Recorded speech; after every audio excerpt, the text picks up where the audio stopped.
tapi banyak orang. Saya kemarin ke Lapas Cirebon. Selain melakukan tugas lain tentunya ya dalam rangka koordinasi, Wamen itu kan selalu mendapat input untuk melakukan kajian ke daerah-daerah. Saya sudah lakukan itu waktu itu di lapasnya Bangli di Bali. Saya lakukan di Kerobokan, kita lakukan juga di Cirebon. Karena apa? Karena banyak kebijakan-kebijakan tentang bagaimana caranya mengurangi isi penjara. Paradigma kita, kalau boleh kita jangan berpikir bagaimana menambah penjara. Jangan kita menambah lapas. Ini paradigmanya. Supaya isi lapas itu kosong, paradigmanya bagaimana supaya jangan banyak orang yang masuk. Kalau nggak orang banyak yang masuk, tentunya kejahatannya harus dikurangi. Gitu. Karena apa? Karena ternyata lebih kurang 60% isi lapas itu adalah masalah narkoba. Bayangkan. Jadi kapasitasnya itu umpamanya 100 diisi oleh 200. Nah, kita sekarang dari kementerian berpikir bagaimana caranya mengurangi ini. Sampai-sampai ada pemikiran daripada kementerian untuk dan termasuk juga Pak Presiden untuk memberikan amnesti kepada para narapidana itu. Warga binaan namanya disebut sekarang. Nah, kemarin saya ke sana, kebetulan juga bertemu dengan 7 orang narapidana yaitu Sudirman CS. Nah, saya juga sampai kepada mereka, walaupun waktu saya diangkat menjadi Wamenko, saya sudah tulis surat pengunduran diri saya sebagai advokat dari mereka. Kemarin saya ke sana khusus menyatakan permohonan maaf saya. Saya sedih terus terang aja, merasa apa? Karena mereka kan mungkin belum memahami betul kenapa saya harus tidak menangani dia lagi. Walaupun bersurat saya sudah sampaikan. Saya katakan bahwa bukan saya yang tidak mau lagi menangani mereka, tapi kewajiban saya sebagai pejabat negara tidak boleh lagi berpraktek sebagai advokat sehingga saya mundur. Sama halnya dengan Jessica. Ya, Jessica Wongso juga pada waktu saya diangkat jadi pejabat negara, dia persis mengajukan PK. Saya 3 hari saya yakinkan dia untuk menghibur dia bahwa saya nggak bisa. Nah, tetapi saya kan tidak boleh meninggalkan mereka. Makanya saya bentuk tim sebelum saya meninggalkan tugas itu, saya bentuk tim supaya tetap melanjutkan pembelaan mereka.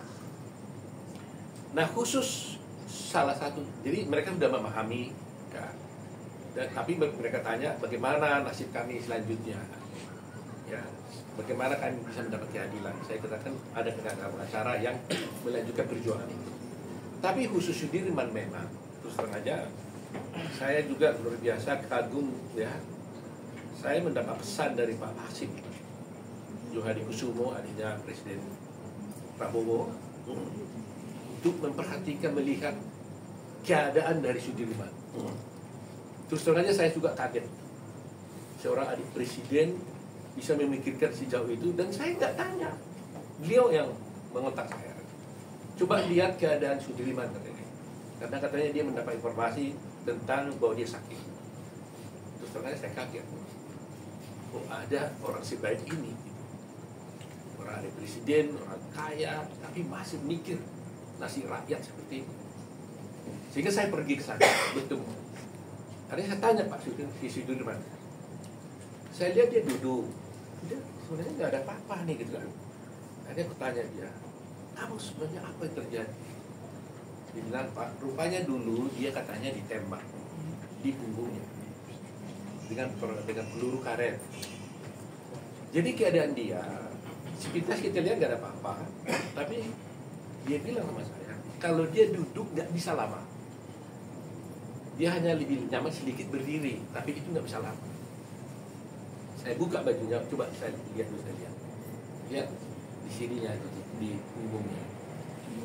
Nah, akhirnya saya sampaikan kepada dia supaya mau diobati. Dan saya minta kepada Kalapasnya untuk segera membawa dia ke rumah sakit untuk disembuhkan. Sebab begini ya, ini dia kan masih anak muda kan. Dia ditahan betul-betul 21 tahun, sekarang usia 29. Ya memang mereka itu kena seumur hidup. Tapi kan kita akan berusaha juga bagaimana merubah keadaan dia nantinya secara hukum. Nah, Pak Hasim bilang, bila perlu saya yang biayai. Saya akan biayai, bukan bila perlu, saya akan biayai penguatannya, sampaikan. Saya terus terang aja sedih juga ya, bukan sedih ya, terharu lihat Pak Hasim ya. Mana ada seorang ada presiden yang begitu hebat?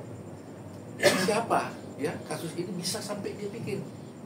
Lihat ya, tolong perhatikan. Saya pergi ke sana itu dengan Pak Nikolai, Dirjen HAM ya, salah satu dirjen.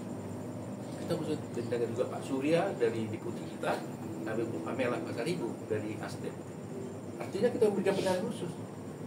Nah itulah yang kejadian yang terjadi kepada Gurita. Jadi yang ingin saya sampaikan itu adalah memang kita punya kewajiban juga memberikan perhatian kepada setiap orang untuk mendapatkan akses kepada keadilan ini, baik dia di dalam penjara maupun di luar penjara, ya di dalam lapas maksud saya. Jadi itu yang terjadi kemarin, ya. Jadi kita sudah laporkan kepada Pak Hasim bahwa keadaan seperti ini. Saya akan cek lagi besok apakah betul Sudirman sudah dibawa ke rumah sakit atau tidak. Harus dipastikan, ya. Kalau memang betul-betul itu jalannya harus disembuhkan. Jangan sampai dia bisa lumpuh kemudian kan sangat sedih kan. Kita udah tahu begini terjadi lumpuh karena kita tidak memperhatikan, itu sangat menyedihkan.